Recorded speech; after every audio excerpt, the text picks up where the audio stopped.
Stuti. Beliau lahir di Yogyakarta tanggal 28 Juni 1969.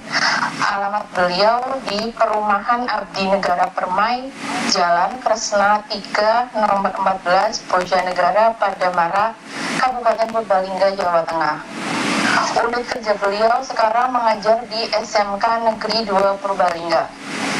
Kemudian untuk riwayat pendidikannya, beliau menempuh S1 di Fakultas Peternakan Undip Semarang. Kemudian melanjutkan S2 pada program studi ilmu peternakan di Universitas Jenderal Sudirman, Purwokerto. Kemudian untuk pengalamannya, beliau sudah menulis buku, yaitu penulis soal ujian nasional tahun 2007 sampai 2014. Kemudian penulis buku kumpulan puisi ber-ISBN, dan sekarang menjadi wakil kepala sekolah bidang humas tahun 2017 sampai sekarang. Selanjutnya saya serahkan ke moderator. Silakan Pak Diki dipandu. Baik, terima kasih Bu Dian untuk presentasi kali ini. Nanti diberi waktu 30 menit nggih. Untuk 30 menit selanjutnya dibuka sesi tanya jawab. Bapak Ibu boleh mengirimkan pertanyaan di kolom chat. Nanti saya rekap untuk ditanyakan ke Bu Rini.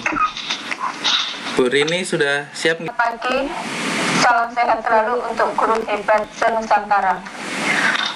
Puji syukur alhamdulillah kita panjatkan kehadiran Allah SWT atas banyak nikmat yang telah kita rasakan sampai saat ini.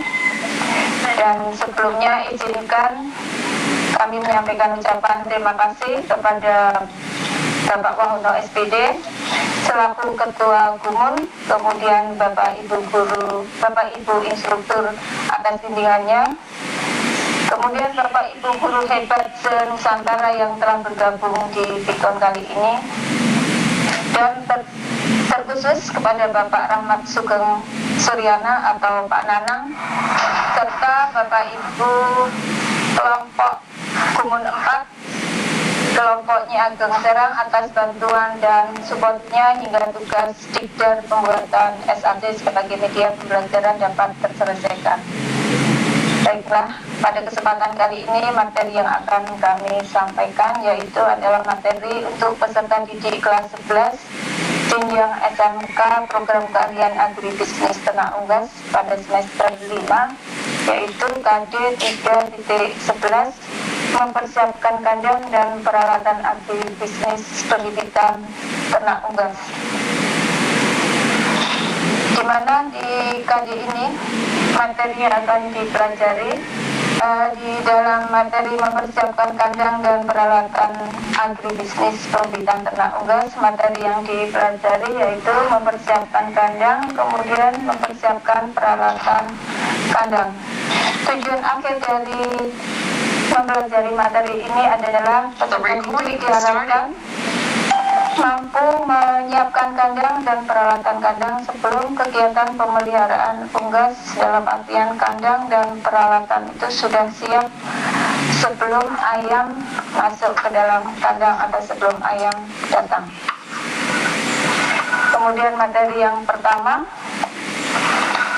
di layar bisa dilihat gambar silsilah atau bagian asal usul ayam. Nah, di sini materi yang akan kita pelajari yaitu komoditas ternak yang berwarna merah, yaitu parent stock. Di mana parent stock itu merupakan induk atau orang tua dari final stock atau komersial, di mana final stock atau komersial itu adalah ternak unggas yang biasa kita jumpai dan langsung bisa kita manfaatkan, yaitu ayam potong atau broiler dan ayam petelur yang menghasilkan telur. Jadi parent stock atau PS itu merupakan induk ayam potong broiler atau induk ayam petelur. Di sini di parent stock nanti kita pelajari. Kemudian parent stock itu adalah hasil keturunan dari grand parent stock, kemudian naik grand parent stock, akan diturunkan oleh great grand parent stock, dan great grand parent stock akan diturunkan oleh pure line sebagai galur murni.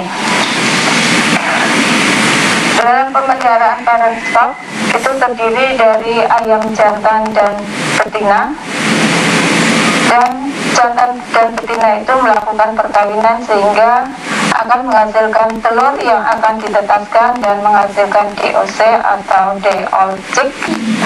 Pembibitan ayam ras saat ini sudah berkembang pesat dengan didukung kemajuan teknologi di bidang perubasan, serta pembibitan ayam ras di Indonesia telah memberikan kontribusi nyata dalam pembangunan pertanian, khususnya dalam penyediaan protein hewani untuk memenuhi kebutuhan dalam negeri dan peluang ekspor. Untuk menghasilkan bibit ayam ras yang bermutu diperlukan pedoman pemeliharaan ayam ras yang baik atau good breeding practice, yang di dalamnya mengatur mengenai prasarana dan prasarana, proses produksi pelestarian, fungsi lingkungan, serta pembinaan dan pengawasan. Kandang merupakan faktor penting dalam ternak apapun, termasuk ternak ayam, bahkan sering dihabiskan sehingga justru akan berakhir usaha itu mengalami kerugian. Persiapan kandang membutuhkan waktu yang relatif lama karena kandang dibersihkan kemudian diistirahatkan, yang dilakukan agar siklus penyakit terputus sebelum pemeliharaan ayam dimulai. Tahapan persiapan kandang yang pertama yaitu penyemprotan desinfektan pertama. Kandang disemprot dengan air menggunakan sprayer tekanan tinggi, mulai dari atas dinding, tirai kandang, side, dan lantai kandang. Tujuan dari penyemprotan adalah agar serangga mati dan tidak pindah tempat pada saat litter dan peralatan kandang diangkat. Penyemprotan desinfektan yang pertama sebaiknya dilakukan dengan optimal, di mana seluruh bagian kandang yang termasuk bagian sela-sela kandang harus basah atau terkena cairan desinfektan. Perlu diketahui, desinfektan hanya akan bekerja jika kontak dengan bibit penyakit.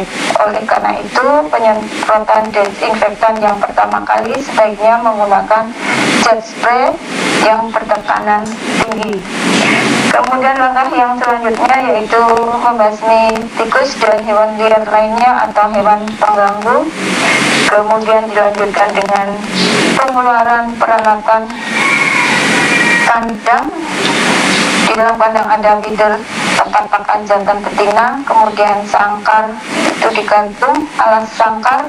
Semua peralatan disimpan di gudang, tetapi tentunya peralatan tersebut harus dalam keadaan bersih. Kemudian mengeluarkan feses atau angkat pupuk atau feses atau kotoran. Liter bekas dan peralatan kandang dikeluarkan dari kandang, liter dimasukkan ke dalam karung, kemudian dikeluarkan dari kandang dan ditempatkan di tempat yang jauh dari kandang, dengan tujuan biar bibit penyakit tidak berada lagi di dalam kandang. Kemudian penyemprotan desinfektan kedua atau penyemprotan ulang bertujuan untuk membunuh serangga yang lelas atau tidak mati pada penyemprotan pertama. Merek dagang dari desinfektan itu macam-macam. Kemudian dosis penyemprotan bisa disesuaikan dengan anjuran dosis yang tertera. Kemudian mengumpul atau menyapu sisa-sisa dari kotoran yang masih berada di dalam kandang. Kemudian dilakukan cuci kandang bisa dengan jet spray. Kemudian repair lantai kandang dan mengapur dinding kandang. Bagian-bagian kandang yang rusak, lantai kandang atau kawat atau dinding dan atap yang rusak itu segera diperbaiki. Sedangkan pengampuran bertujuan mencegah dan membunuh mikroorganisme termasuk jamur yang merugikan. Kapur merupakan desinfektan yang murah, mudah didapat, dan mudah dalam aplikasi. Cara pemakaiannya hanya diencerkan dengan air, kemudian dioleskan atau disemprotkan pada permukaan kandang, yaitu ada lantai, dinding, dan langit-langit kandang. Kita lanjut untuk materi selanjutnya, yaitu untuk semprot yang ketiga, dosis penyemprotan disesuaikan dengan anjuran.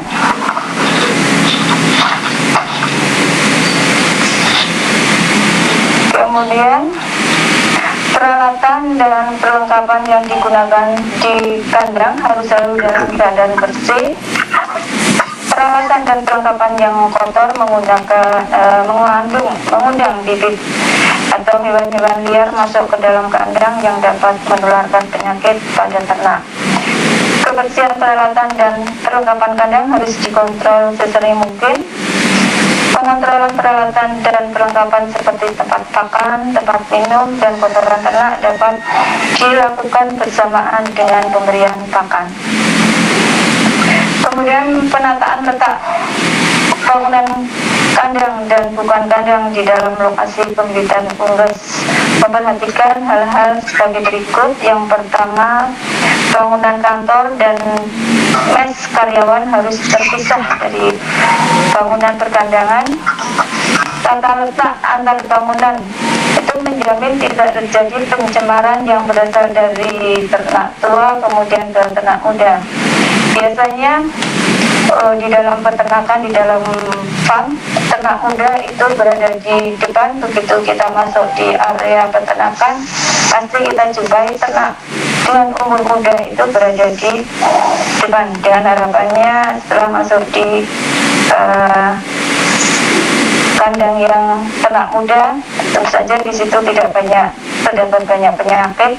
Kemudian kita baru ke ternak yang muda, yang tua. Kemudian diperhatikan juga kandang membujur dari timur ke barat dan cukup sinar matahari. Kemudian jarak antar bangunan kandang minimal 1 kali lebar kandang yang diukur dari tepi atap kandang, bukan dari dinding kandang. Jarak antara kandang isolasi, kandang penetasan atau bangunan penetasan atau hatchery dan bangunan lainnya minimal 10 meter. Ini yang sering oleh peternak diabaikan karena mungkin lokasinya terlalu sempit sehingga jarak kandang itu terlalu dekat. Kita lanjutkan untuk sanitasi. Sanitasi adalah berbagai kegiatan yang meliputi penjagaan dan pemeliharaan kebersihan kandang dan sekitarnya, peralatan dan perlengkapan kandang, pengelolaan kandang serta orang dan kendaraan yang keluar masuk komplek perkandangan. Kegiatan tersebut merupakan suatu usaha yang paling murah dan mudah untuk pencegahan penyakit tetapi sering terabaikan. Desinfektan adalah bahan atau obat untuk menghilangkan mikroorganisme atau bibit penyakit yang biasa digunakan pada benda mati, sedangkan antiseptik adalah bahan atau obat untuk menghilangkan mikroorganisme atau bibit penyakit yang biasa digunakan pada makhluk hidup.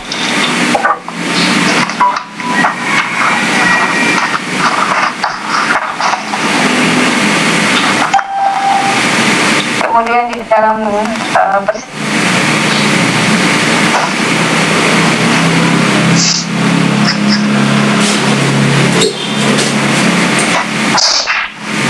bibit penyakit menghalangi, dan sedangkan biosecurity itu ada 3 komponen, yaitu biosecurity konseptual, biosecurity struktural, dan biosecurity operasional.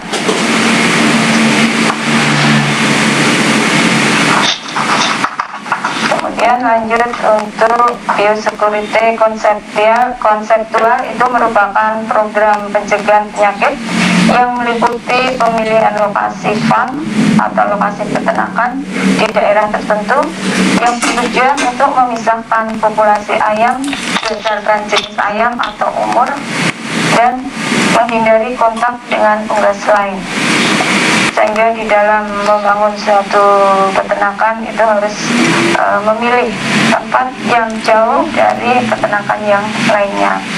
Kemudian biosecurity struktural tingkat kedua yang meliputi hal-hal yang berhubungan dengan tata letak atau layout peternakan. Berarti ini ada di dalam peternakan tersebut, tata letaknya masing-masing bangunan harus diperhatikan. Kemudian biosecurity operasional merupakan prosedur manajemen dan rutin yang dimaksudkan untuk mencegah kejadian dan penyebaran infeksi di dalam kelompok peternakan.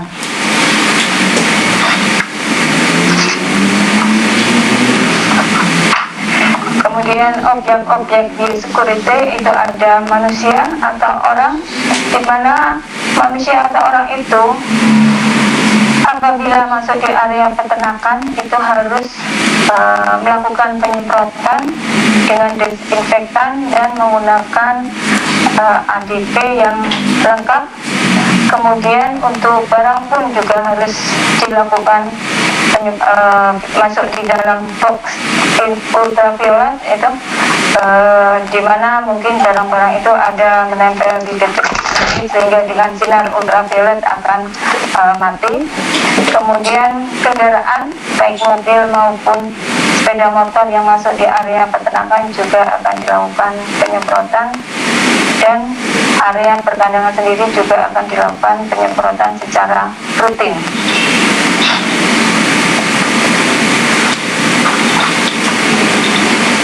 Kemudian materi yang kedua, mempersiapkan peralatan kandang. Jenis-jenis peralatan kandang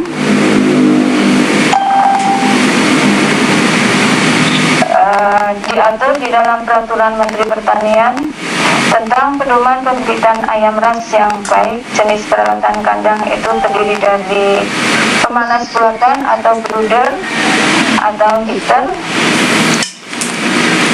bisa sumber pemanasnya dari listrik atau dari gas LPG. Kemudian tempat pakan ada chick feeder tray, hanging feeder, chain feeding system, chain feeding system.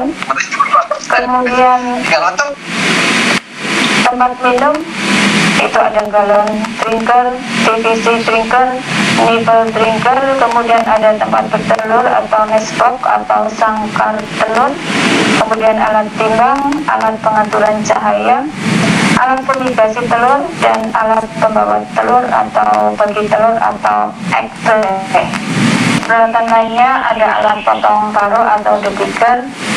Ini bertujuan untuk supaya ayam tidak mengurangi kanibalisme dan efisiensi pakan, karena ayam biasanya makan itu kalau kita lihat sering berjajaran sehingga pakan banyak yang tumpah. Dengan adanya potong paruh ini akan efisiensi pakan. Kemudian ada alat kesehatan, termometer, keranjang ayam untuk pengangkiran, alat pertukangan untuk repair atau perawatan, alat tulis untuk mencatat atau untuk mengisi recording, alat celup kaki dan tangan biasanya itu berada di depan kandang. Kemudian lampu senter, alat pencatat kecepatan angin, tekanan dan cahaya, dan alat pengangkut biasanya truk karena untuk mengangkut telur, DOC ataupun pakan. Karena ternak yang dipelihara adalah ternak yang bukan berasal dari daerah tropis, sehingga ternak itu harus kita pelihara juga menyesuaikan ternak itu berada di daerah asalnya. Yang pertama, internet equipment itu adalah terdiri dari cooling pad. Cooling pad ini berfungsi untuk menciptakan suasana dingin di dalam kandang. Kemudian yang outlet equipment itu bisa dilihat dari luar, yaitu ada blower yang menyedot panas dari dalam akan dikeluarkan lewat blower tersebut. Kita lanjutkan. Kemudian ada feeder system.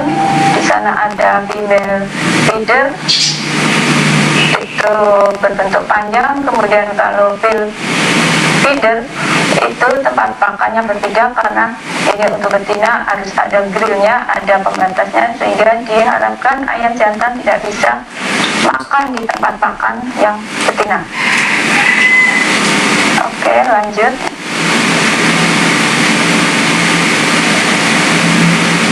Kemudian untuk watering system, untuk air minum, alat yang dipakai yaitu nipple.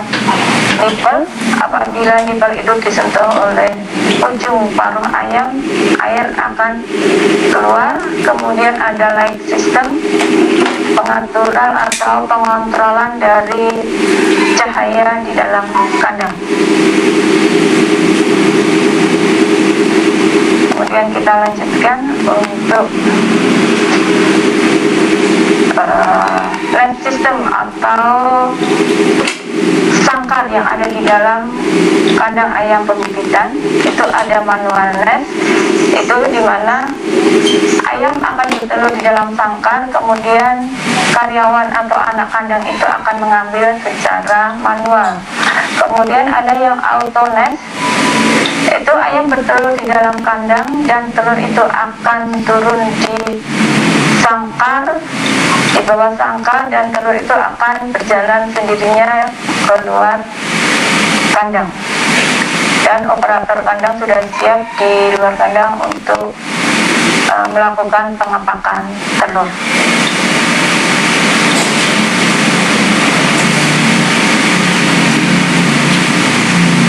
Kemudian ada heater, brooder atau pemanas. Kalau yang berdiri itu adalah untuk pemanas di biasanya di peternakan besar atau perusahaan-perusahaan besar. Ini dengan sumber pemanasnya listrik. Kemudian yang berada di bawah yang terletak di lantai adalah pemanas yang sumber pemanasnya berasal dari LPG. Biasanya ini untuk ternak dengan populasi kecil. Kita lanjutkan lagi. Terlihat di situ kandang untuk kandang layar, di mana kandang layar itu adalah kandang yang untuk ayam-ayam yang sudah berproduksi, yang sudah menghasilkan telur. Kandang yang sudah dibersihkan. Kemudian kandang yang sudah terisi oleh ayam. Di sana ada sangkar telur, kemudian tempat pakan, tempat minum pun sudah tersedia. Kemudian yang terakhir ada kandang untuk brooding atau DOC. Ini kandang yang satunya adalah kandang yang sudah siap untuk digunakan, sudah melakukan persiapan kandang dan persiapan peralatan. Demikian untuk materi pada kesempatan kali ini. Terima kasih waktu kami sampaikan, berikan kepada moderator.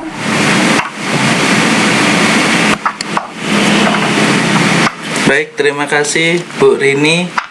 Untuk selanjutnya saya buka sesi pertanyaan 2. Berapa lama usia produktif ayam petelur hingga harus diganti dengan bibit ayam yang baru?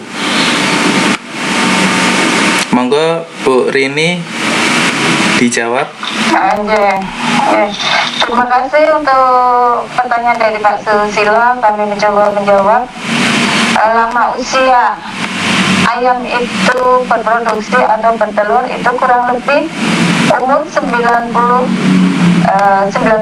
minggu gitu. Dimana ayam itu biasanya akan berproduksi di umur 16 sampai 18 minggu dan kita pelihara sampai umur 99 minggu. Kadang ini tergantung dari masing-masing strain atau jenis-jenis ayam, karena masing-masing jenis ayam atau strain itu berbeda dalam produksi. Ada yang 89 minggu sudah diakhir, kemudian diganti dengan ayam yang baru lagi. Demikian Pak Susilo, Pak Diki. Dari Pak Susilo mungkin ada feedback.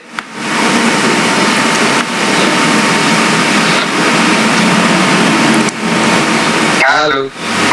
Iya Pak. Oke. Baik, menyambung pertanyaan barusan. Dengan Pak siapa nggih? Pak Susilo mas saya Pak. Oh nggih. Nggih, monggo Pak. Oke. Terima kasih. Berarti intinya itu kalau dibandingkan dengan maaf ini mungkin agak sedikit berbeda dibandingkan dengan ayam pedaging mungkin begitu. Usia produksinya kira-kira sama atau mungkin lebih panjang yang mana gitu. Terima kasih. Saya jawab Pak Diki ya. Nggih, monggo Bu. Di komoditas unggas atau ayam itu ada komoditas ayam pedaging itu nanti, atau ayam broiler yang sering kita lihat itu, yang sering kita makan mungkin itu kita pelihara biasanya umur sampai 40 hari itu ayam broiler. Kemudian ada komoditas lagi ayam petelur yang menghasilkan telur yang ayamnya itu berwarna coklat, itu biasanya kandangnya dalam bentuk tingkat. Itu hanya dipelihara juga tergantung dari strain atau jenis ayamnya sendiri, yaitu mungkin 85 sampai 90 minggu. Kemudian ada ayam pembibit, yaitu ayam yang akan dipelihara di dalam kandang itu nanti ada jantan dan betinanya melakukan perkawinan dan akan menghasilkan telur tetas. Telur tetas itu akan menghasilkan ayam pedaging maupun ayam petelur, seperti itu Pak. Kalau ayam petelur, ayam pembibit biasanya seperti ayam petelur, umur untuk di akhirnya sekitar 90-an minggu. Demikian. Oke, gimana Pak Susilo? Oke, terima kasih informasinya.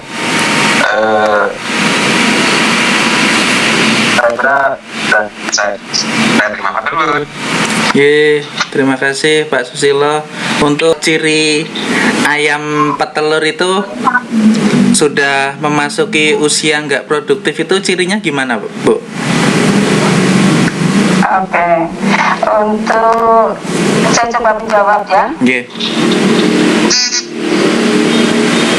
Ayam petelur dikatakan produksinya kurang atau bahkan tidak menghasilkan telur lagi apabila kita lihat dari jenggernya dulu. Jengger itu yang ada di kepala ya. Itu ayam yang tidak bertelur itu warnanya merah itu, tapi merah pucat. Oh, merah pucat nggih. Merah pucat. Kemudian bisa juga dilihat dari tulang pelvis yang ada di sekitar kloaka dengan tulang dada itu kita ukur. Kalau tulangnya itu melebihi jarak antara tulang pelvis dengan tulang dada itu lebih dari 3, berarti itu ayam memang produksinya sudah menurun dan harus diakhir. Biasanya seperti itu Pak, kalau kita melakukan pengakhiran di ayam petelur yang berada di sekolah. Oh, oke. Terima kasih Bu. Berarti sudah bisa dilihat dari ciri fisiknya nggih? Oke, bisa dilihat dari ciri fisiknya. Ajarkan anak-anak kita yang tunarungu enggak?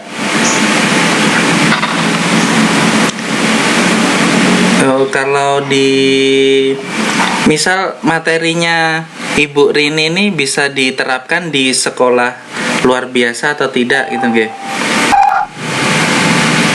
Materi ini bisa diajarkan untuk siswa yang mungkin mempunyai kekurangan tadi tunarungu kalau tidak salah. Nggih, tunarungu. Bisa diajarkan karena bisa dengan bahasa isyarat kan bisa. Kemudian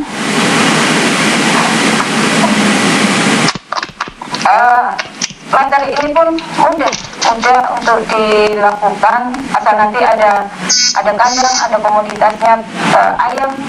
Nanti ini bisa sebagai bekal mereka.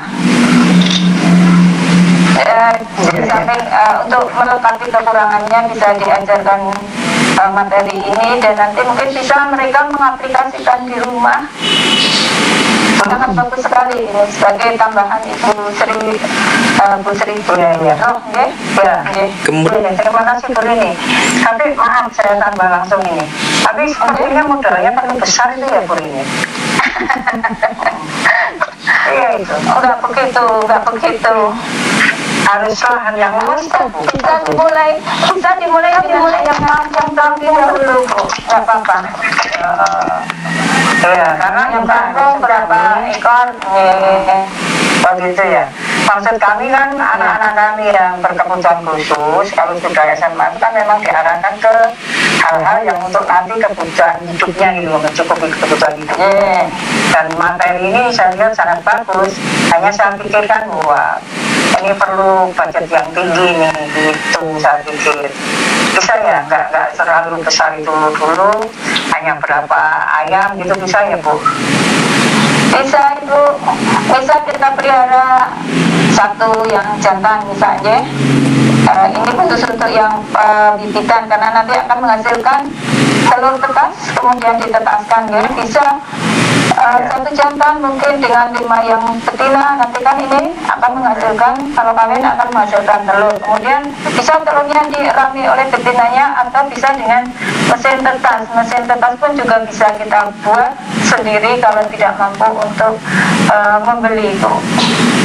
Sisa-sisa kami pun seperti itu juga dibekali seperti itu. Oke, terima kasih Bu Rini, ilmunya sukses. Sama-sama. nggih. Dan mungkin nanti bisa diterapkan di sekolah luar biasa, tapi perlu penanganan yang ekstra, harus sabar. Jadi kuncinya jadi guru SLB seperti Ibu Srira harus punya tingkat kesabaran yang lebih untuk mendidik anak. Harus. Ya. Pak Arsya Syarif, ada aturan tidak dalam pembuatan kandang dalam kampung?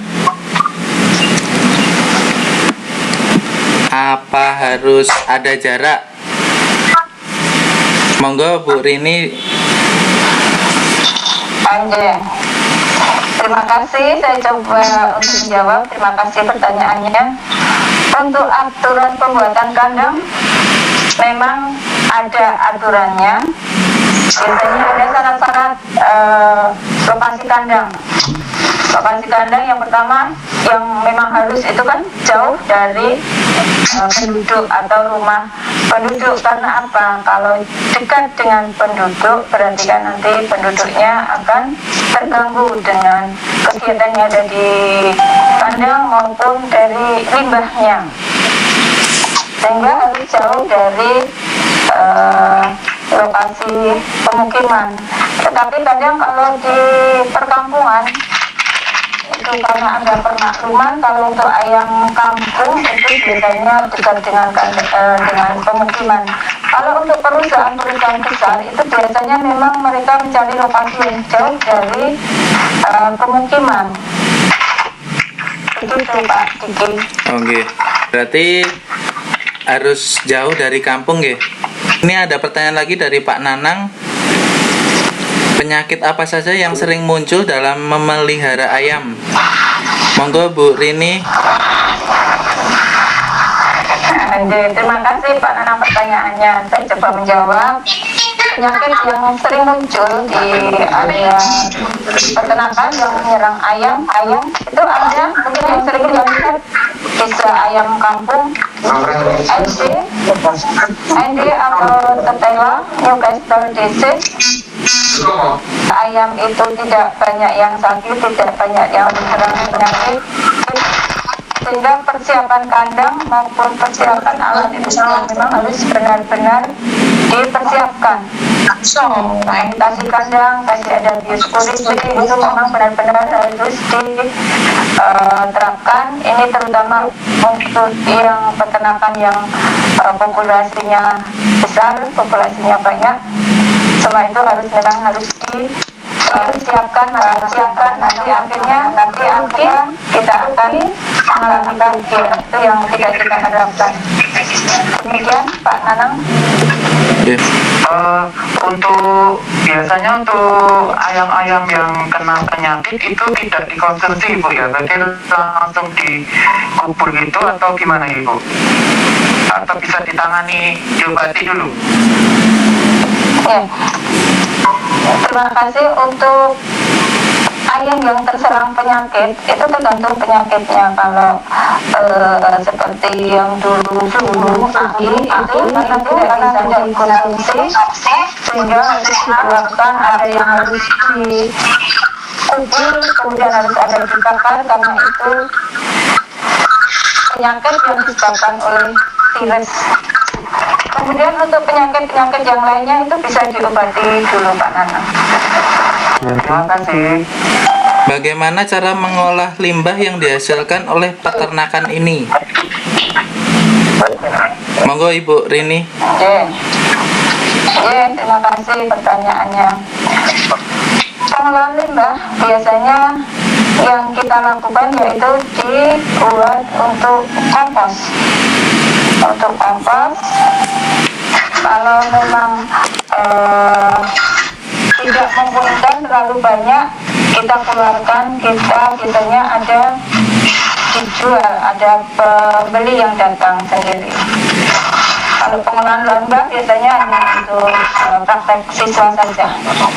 Kemudian dibuat kompos nggih. Bu, monggo Bu Rini untuk memberikan kesimpulan dari media yang sudah dipaparkan, sepatah dua kata gitu Bu. Terima kasih.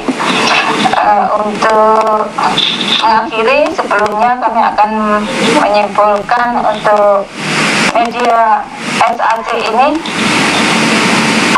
memang sangat bagus nanti untuk bisa diterapkan di saat siswa kita, peserta didik kita belajar dari rumah. Bisa kita share, kita kirimkan siswa untuk belajar, karena di dalam SAC ini lengkap dengan materinya, kemudian ada latihan-latihan soalnya dan bisa dipelajari secara offline. Dan hanya pengalaman dari pembuatan SAC ini memang perlu ketelitian, langkah-langkah yang memang harus pelan-pelan, satu persatu harus teliti dan cermat. Tapi saya anggap SAC adalah media pembelajaran yang cukup bagus, bisa diterapkan untuk peserta didik kita. Demikian. Kami selaku moderator mengundurkan diri. Waktu dan tempat saya serahkan ke host. Monggo Bu Dian.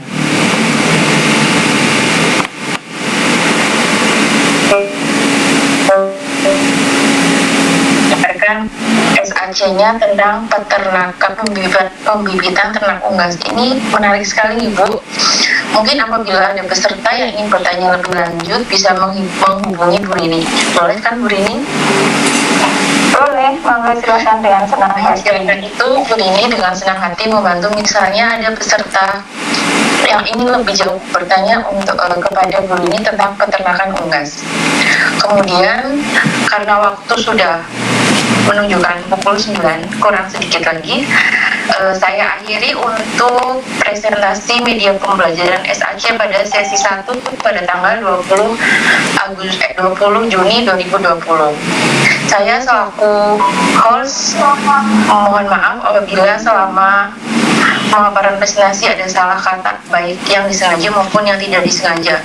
Terima kasih untuk peserta yang udah bekerja sama untuk mematikan mic selama proses pemaparan dan pembelajaran. Untuk itu saya mohon maaf dari host, kemudian presenter dan moderator. Untuk itu terima kasih. Wassalamualaikum warahmatullahi wabarakatuh.